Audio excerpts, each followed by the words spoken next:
I used to think getting sick more often was just part of growing old. A cold here, a flu there, always feeling a little run down. But one day, after a simple cough turned into a 2-week chest infection, I knew something had to change. What I discovered next didn't just boost my immunity, it brought energy back into my life. Naturally, and today, I'm sharing the exact steps that worked for me. No prescriptions, no gimmicks. I was tired of feeling tired. The wake-up call that changed everything, they say. Getting older means slowing down. That's some fatigue, some sniffles, some aches, are all just part of the process. I believed that for a long time. I thought the little colds I caught more often, the sore throat that lingered longer than usual, or that general feeling of being off were all just part of turning 60, then 65. But one winter, things took a turn that changed everything. It started like any other cold, a mild cough, runny nose, and a bit of congestion. I figured I'd power through it with hot soup and rest like I always had. But this time, the cough hung on. It got deeper, heavier, until even walking from the living room to the kitchen felt like I'd climbed a hill. I was out of breath, my chest ached, and the fatigue hit like a truck. What I thought would pass in a few days turned into a 2-week ordeal that landed me in my doctor's office, breathing through a nebulizer and being warned that my immune system wasn't bouncing back like it used to. That moment, sitting in that chilly clinic room, listening to my own raspy breathing, was my wake-up call. Facing the truth, my body needed help. That visit made me reflect deeply. I realized something I hadn't wanted to admit. I hadn't been taking care of my immune health at all. Sure, I wasn't doing anything obviously wrong. I wasn't smoking, I wasn't drinking much, and I tried to eat reasonably well. But reasonably well turned out to be skipping meals sometimes, eating too many processed snacks, and not moving nearly enough. I wasn't nourishing my body, I was coasting. And after 60, that kind of lifestyle doesn't just slow you down, it leaves you vulnerable. So, I decided to change, not with a drastic overhaul or some fancy detox, but with a new mindset. What if I treated my immune system the way I used to treat my career, my home, or my family, with respect, daily attention, and a sense of purpose? The first step, understanding what immunity means after 60. The immune system is like your body's army. In our younger years, it's strong, alert, and ready to fight off invaders like viruses, bacteria, and toxins. But as we age, that army starts losing soldiers. I did some research and talked to my doctor. I learned that after 60, we naturally produce fewer immune cells, and the ones we do produce aren't as effective. That doesn't mean we're doomed. It just means we have to support the system more intentionally. What shocked me most was this. Most people my age, who get seriously ill from common infections like the flu or pneumonia, aren't unlucky. They're simply run down from years of low-level immune neglect. That's when I knew this wasn't just about avoiding colds. This was about protecting my independence, my energy, and my future. Looking at my daily habits and owning the truth, it wasn't easy. Admitting that I'd slipped into some bad habits. Skipping meals, especially breakfast, because I wasn't hungry, eating frozen dinners and convenient snacks instead of fresh produce, sitting for hours watching TV, reading, or scrolling through my phone, sleeping poorly, staying up too late, and waking up groggy. Stress and isolation, which I thought I could shrug off. I wasn't abusing my body, but I also wasn't feeding it, not the way I used to when I was younger and had more natural resilience. I needed a reset, not a punishment, not a diet, but a return to treating myself with care, making the decision to change and stick. 2. A change didn't happen overnight. I made a decision that instead of trying to fix everything in 1 week, I would choose one small thing each week to support my immune system naturally and gently. The first week, I focused on food. I added a daily serving of citrus and leafy greens. Simple. In week 2, I took a 15-minute walk every morning. By week 3, I started going to bed at the same time each night. Before long, the small steps started to build momentum. I didn't just feel physically stronger, I felt mentally empowered. I was no longer waiting to get sick to do something. I was taking control before illness could take control of me. 1 month later, the changes I could feel after a few weeks of consistent effort, I started noticing real changes. I woke up with more energy and less stiffness. I was getting through the day without that afternoon crash. I hadn't caught a cold, despite my grandchildren being sick 2 weeks in a row. My skin looked better. My digestion improved. Even my mood lifted. It wasn't magic. It was my body responding to what it had been craving all along. Real food. Better rest, fresh air, movement, and peace. That winter scare had knocked me down, but this new routine was lifting me back up. A new perspective on aging and health. People often say that aging is out of our control, but I've come to believe the opposite. Aging gives us the chance to take control in a deeper, more intentional way. In our younger years, our body carries us even when we don't treat it well. But in our 60s, 70s, and beyond, our body asks us to listen, to support, and to nurture. Boosting immunity naturally isn't about chasing youth. It's about protecting the quality of life we've worked so hard to build. It's about being able to play with our grandkids, travel without fear of getting sick, and wake up each day with the confidence that our body is still working with us, not against us. Coming up next, in the next section, I'll share how I turned to food as my first medicine, what I started eating daily to boost my immunity, which foods I stopped buying, and how I built meals that healed me from the inside out. Food became my first medicine, and my daily shield once I made the decision to boost my immune system naturally. The very first place I turned was my kitchen. For decades, I'd heard the old saying, "Let food be thy medicine." But, truth be told, I never really believed it, not until I saw the difference it made firsthand. After that long, exhausting illness that knocked me off my feet, I realized I needed to rebuild myself from the inside out. And that started with what I was putting on my plate, or more accurately, what I wasn't putting on my plate. Taking inventory. My old habits were weakening meat first. I thought I ate okay. I didn't go to fast food places often. I had cereal for breakfast, a sandwich for lunch, maybe a frozen meal, or rice and chicken for dinner. But when I actually sat down and looked closely, I realized something. My meals were missing life. I was eating food, sure, but not real.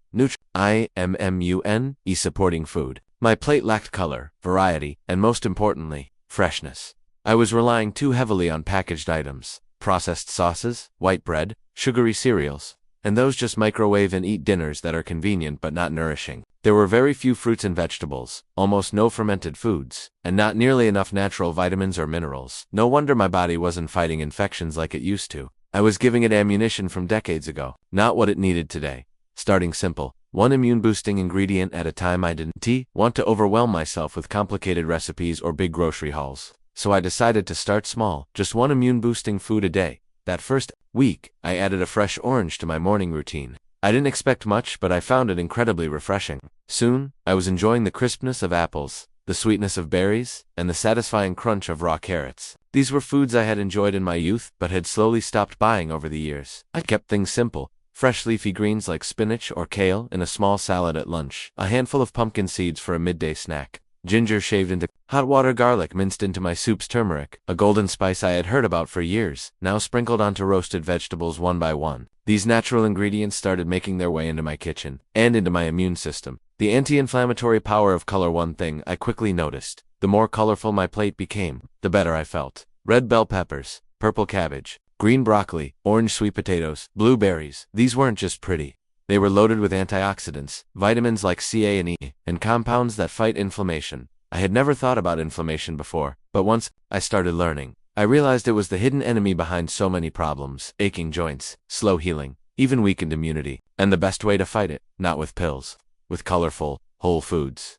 Every time I filled my plate with vibrant colors from nature, I felt like I was sending soldiers into my bloodstream, ready to protect me. I discovered the magic of fermented foods. One of the biggest surprises in my food journey was learning about the connection between the gut and the immune system. Apparently, about 70% of our immune system lives in our digestive tract. That was news to me. So the better I fed my gut, the stronger my entire immune system could become. That's when I added probiotic-rich foods to my daily meals.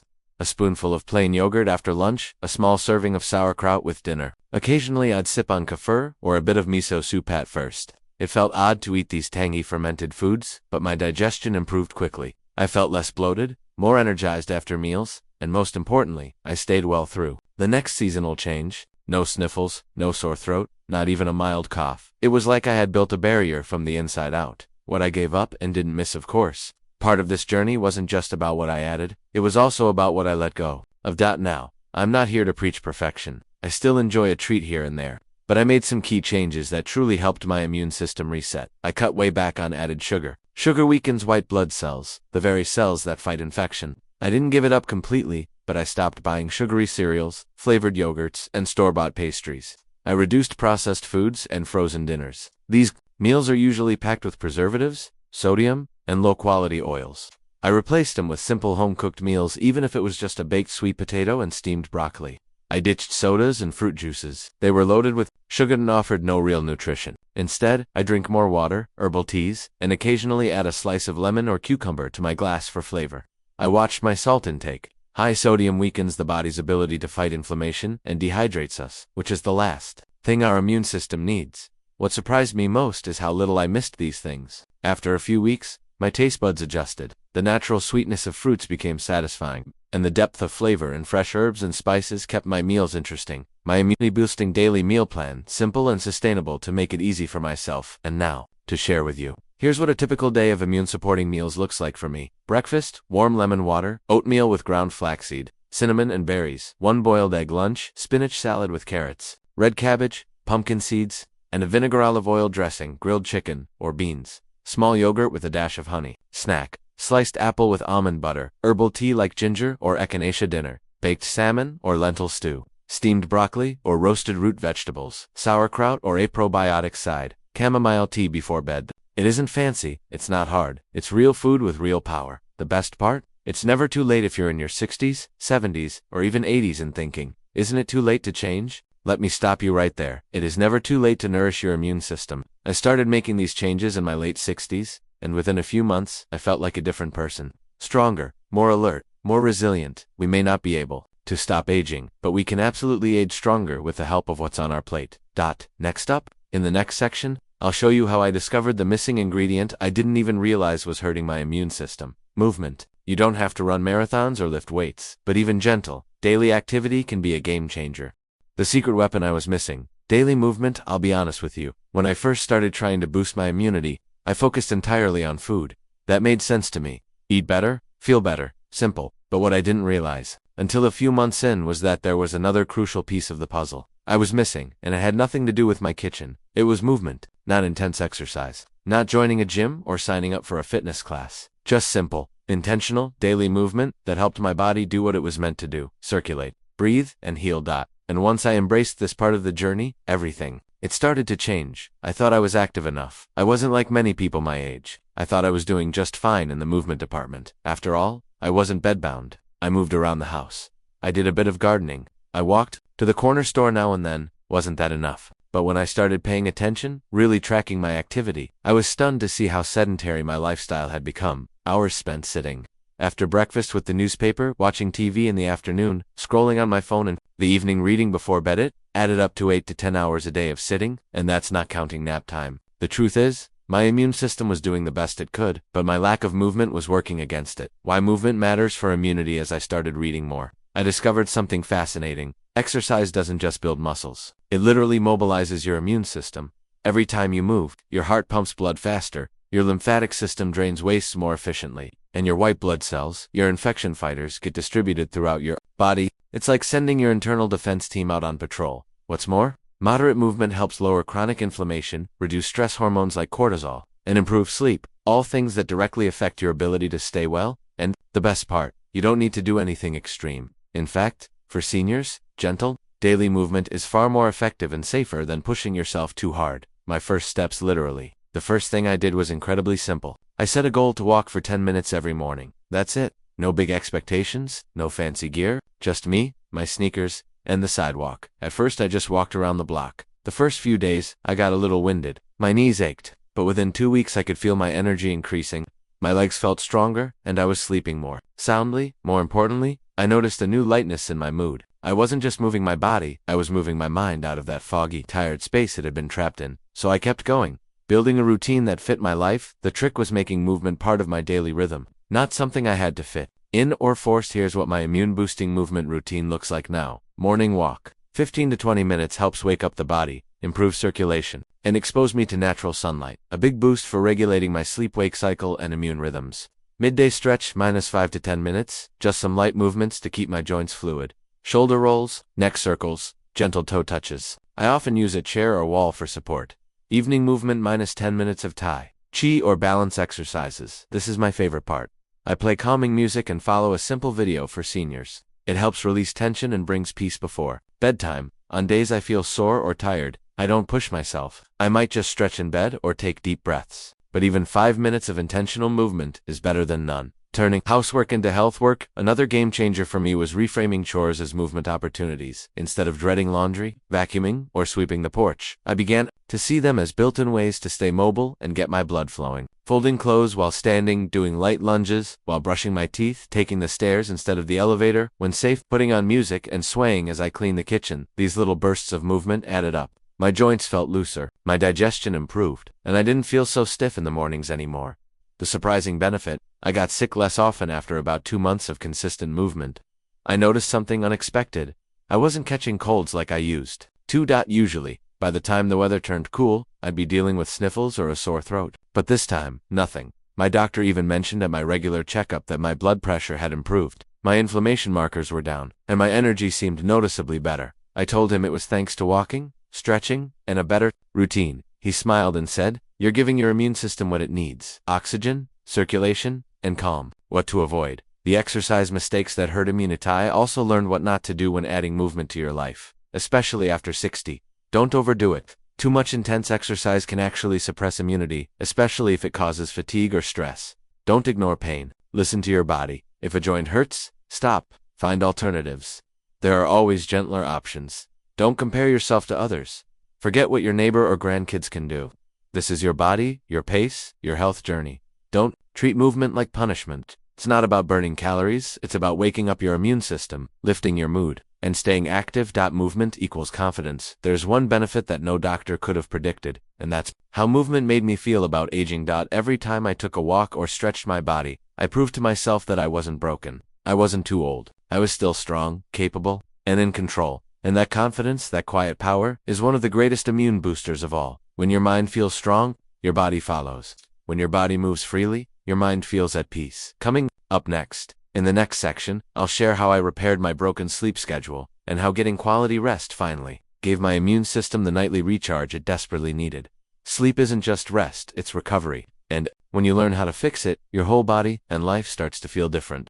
I fixed my sleep and my immune system thanked me. If you had asked me a few years ago how I was sleeping, I probably would have answered with a half shrug and a joke like, "Well, I sleep like a baby, I wake up every 2 hours." It was a common theme among my friends, too. We all figured poor sleep was just part of growing older, waking up at 3 a.m., tossing and turning, and feeling groggy the next day. But it turns out, sleep isn't just something nice to have. It's absolutely essential for a strong immune system. And once I understood that, I realized that improving my sleep was not just about feeling rested, it was about protecting my health, my mind, and even my longevity. Sleep and the immune system. The link I didn't know. I didn't always know that sleep and immunity were connected. I thought of sleep as rest for the brain, not the body's first line of defense. But when I began diving into the research, I was shocked. Here's what I learned. While we sleep, our bodies produce infection-fighting cells and proteins called Sleep helps our immune cells remember pathogens so they can respond faster the next time. Without enough sleep, the body creates more inflammation, which weakens the immune system over time. So when I was waking up 3 or 4 times a night, struggling to fall asleep, and only getting 5 hours total, I was silently lowering my immune defenses every single day. No wonder I was getting sick more often. The sleep mistakes I was making and didn't even realize. It's funny. We assume we know how to sleep. We've been doing it our whole lives, right? But just like with eating or moving, our sleep habits need to evolve as we age. Looking back, I saw a few big mistakes I had been making. I stayed up too late. I thought being retired meant I could go to bed whenever I wanted, often after midnight. But my body was crying out for rhythm and consistency. I stared at screens before bed. I'd scroll through my phone or watch TV right until I turned out the lights. That blue light, it was shutting off my melatonin production, the hormone that helps us sleep.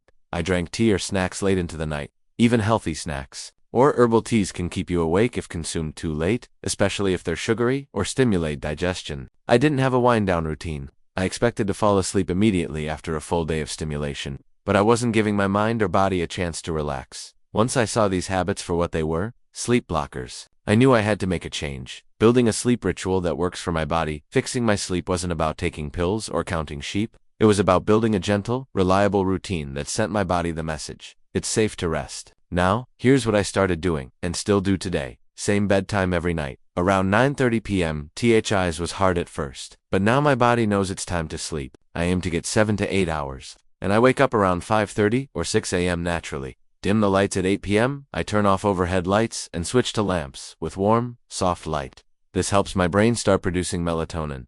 No screens after 8:30 p.m., charge my phone in another room. I'll listen to soft music, read a calming book, or sit with a cup of warm water and just breathe. 10 minutes of deep breathing or stretching. Simple stretches loosen up my back and hips, and breathing slowly helps me let go of tension. Sometimes I repeat a phrase like, "It's okay to rest now." Bedroom equals sleep only. I removed all distractions from the room. No TV, no bright lights, no clutter. I even invested in blackout curtains and a cool, comfortable pillow. This routine didn't just improve my sleep, it transformed my evenings into something I now look forward to. My nights became peaceful. My mornings, more energized. The benefits I felt within a few weeks, within just a couple of weeks of practicing this new sleep rhythm.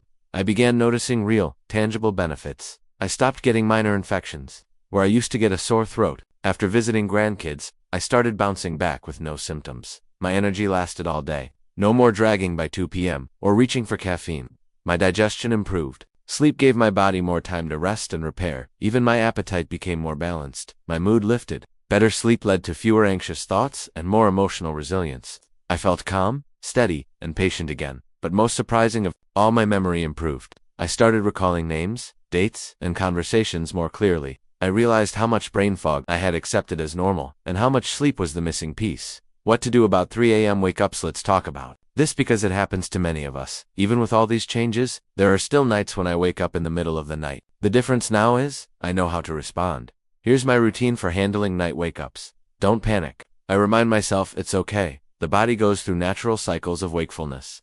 I don't check the clock. Knowing the time creates anxiety. If I can't fall back asleep within 20 minutes, I get up. I go to a quiet room, sip warm water, and do something relaxing like reading or journaling until I feel drowsy. I avoid bright lights and never turn on the TV. This one shift in perspective, treating wake-ups as normal instead of emergencies, helped me stay calm, which allowed sleep to return naturally. Natural sleep aids that helped me while I didn't want to rely on sleeping pills? I did find a few natural helpers that supported my sleep. Magnesium supplements helped relax my muscles and nerves. Chamomile or valerian root tea, only in the early evening. Lavender oil diffuser created a relaxing scent in my bedroom. White noise machine blocked out outside sounds that used to wake me. These tools weren't magic, but they helped set the stage for sleep to come more easily. Sleep is the foundation, not the bonus. I used to treat sleep as an afterthought, the thing I did after everything else was done. But now I see it differently. Sleep is where healing happens, where immunity is restored, where aging slows down. As a senior, improving my sleep gave me strength I didn't think I could get back. It wasn't about looking younger or being more productive. It was about feeling whole again. I now guard my sleep like I guard my health, because they are one and the same. Next up, in the final section, I'll share how I discovered the emotional side of immunity, and how managing my stress, connecting with others, and finding joy again gave my immune system the final piece of the puzzle. My mind was making me sick until I took this step. I never thought of myself as a particularly stressed person. I wasn't working a demanding job anymore. I wasn't raising kids, and I wasn't chasing deadlines or paychecks. I figured, like many people do, that retirement meant less stress, not more. But deep down, something wasn't right. There were quiet feelings I didn't talk about, moments of loneliness, restlessness, and anxiety that crept in when the house was too quiet. At times, I'd lie in bed with my heart racing, or I'd feel overwhelmed by small things like misplacing my glasses or forgetting an appointment. It was subtle, but it was there. And the more I read about immunity, the more I saw the connection. Chronic stress, even low-level stress, weakens the immune system. It hit me hard. My own thoughts might be making me sick. Stress doesn't just live in the mind, it lives in the body. When you feel stressed, your body releases hormones like cortisol and adrenaline. These are helpful in emergencies, like if you need to run from danger. But when they stay elevated, day after day, they start doing damage. High cortisol suppresses immune function. It reduces the number of white blood cells. It inflames tissues. And it exhausts your body. And here's what I found most interesting. The immune system doesn't just respond to bacteria and viruses, it responds to emotions. Feeling unsafe, isolated, or chronically worried tells your body to go into defense mode, which over time, leaves you more vulnerable. That's when I knew that if I truly wanted to boost my immunity, I had to take care of my emotional health too. Facing my hidden emotional stressors, I sat down one evening with a journal and wrote down everything I'd been carrying quietly inside. Fear of losing my independence, worries about finances, missing old friends or family members who had passed, guilt over things I never got around to doing, that nagging feeling of what now. After retirement, I cried a little. It felt like a weight being acknowledged for the first time. We often assume emotional pain isn't serious enough to deal with, especially as seniors. But the truth is, our emotional health directly impacts our physical resilience. So I made a promise to myself that day. I will care for my mind as gently as I care for my body. The daily practices that helped me heal emotionally. You don't need to go to therapy or meditate on a mountaintop to heal emotionally, although those things are wonderful. What worked for me were simple, quiet shifts in my everyday life. Here are the steps I took to support my emotional immunity. 1. I started practicing mindfulness even for 5 minutes. Every morning I sit in my chair, close my eyes, and breathe. I don't try to clear my mind. I just focus on the present. I notice sounds. I feel my breath. And most importantly, I don't judge my thoughts. At first it felt silly, but soon, I noticed how much more calmly I approached each day. Stressful thoughts still came, but they didn't control me anymore. 2. I journal every evening, just a few lines. At night, I jot down what went well, what I'm grateful for, or what's on my mind. This helps clear my mental clutter and release emotions instead of storing them. Sometimes, I write letters I never send to people I've lost. 2 younger versions of myself. It's a form of quiet therapy, and it strengthens my spirit. 3. I reconnected socially even. In small ways, one of the most powerful immune boosters is connection. Loneliness is as dangerous as smoking. That's what recent studies say. So I began making an effort to reach out more. I joined a weekly senior walking group. I call my sister every Sunday. I started volunteering at the local food pantry. I make time for neighborly chats instead of rushing back indoors. It's these tiny threads of connection that have made my life richer and my immune system stronger. 4. I let go of guilt and practiced forgiveness. We carry so much in our hearts as we age: regrets, unresolved memories, people we never mended things with. One afternoon, I sat under a tree and told myself out loud, I forgive myself for the things I didn't know then. And that night, I slept like a rock. Forgiveness, both of yourself and others, is one of the most freeing immune boosters I've ever known. 5. I filled my life with joy again. Stress pulls immunity down, but joy lifts it up, so I started dancing to old music in my living room. I painted for the first time in decades. I watched silly movies. I cooked new recipes just for fun. I took myself on walks as if they were dates with life. I stopped waiting for permission to enjoy things. And joy, it came rushing back in. How I knew my mind was helping my body heal one day. A few months into these emotional changes, I noticed something simple yet profound. I had gone the entire winter without catching a single cold. No sore throat, no chest infections, no long recoveries. My energy was steady, my sleep was deeper, my mood was calmer. I didn't feel invincible, but I did feel whole, and I knew it wasn't just the food, or the walking, or the sleep. It was the healing that happened inside when I gave my heart the care it deserved. You can strengthen your immunity from the inside out. If you're watching this and thinking, it's too late for me, or my body's already too weak, I want to gently stop you. You are never too old to heal. You are never too far gone to begin again. Your immune system isn't just a machine, it's a reflection of how you live, how you move, how you rest, and yes, how you feel. You don't need magic pills or expensive treatments. You need to return to what your body and spirit have always known. Whole food, gentle movement, deep sleep, emotional peace, connection, and joy. That's the true medicine. Final words. My immune system reclaimed today. I feel stronger than I did in my 50s, not because I've reversed time, but because I've aligned with what my body needs in this season of life. I no longer live in fear of falling ill. I no longer feel helpless in the face of aging. I feel empowered by the small daily choices that protect me, and I believe, from the bottom of my heart, that you can feel that too.